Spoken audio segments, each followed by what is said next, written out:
सर्व शेतकऱ्याला सांगू इच्छितो की शेतकऱ्यांनो, म्हणजे आज 9 जून 10, 11, 12, 13, 14 पर्यंत सर्व शेतकऱ्याला सांगू इच्छितो की राज्यामध्ये जवळपास 12 तारखेपर्यंत दररोज भाग बदलत पाऊस पडणार आहे। पण सगळ्यात जास्त पाऊस कुठं पडणार आहे म्हणून सर्व शेतकऱ्याला सांगू इच्छितो।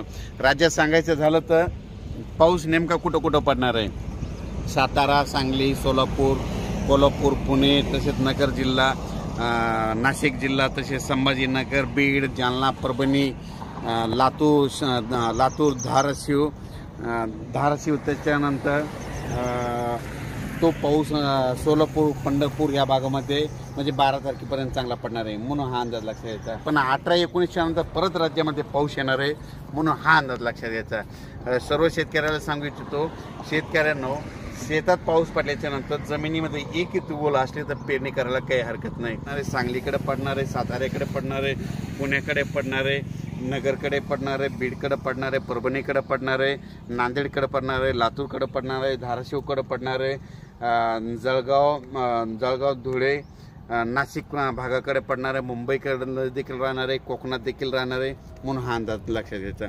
पण राज्यात हा पाऊस पडायला सगळीकडे सर्वदूरचा नाही, भाग बदलत पडायला आहे। म्हणजे 2 दिवस या भागात पडतो की 2 दिवस दुसऱ्या भागात पडायला आहे म्हणून सर्व शेतकऱ्यांनी हा अंदाज लक्षात घ्या आणि जमिनीमध्ये ओल पाहूनच शेतकऱ्यांनी पेरणीचा निर्णय घ्यावा।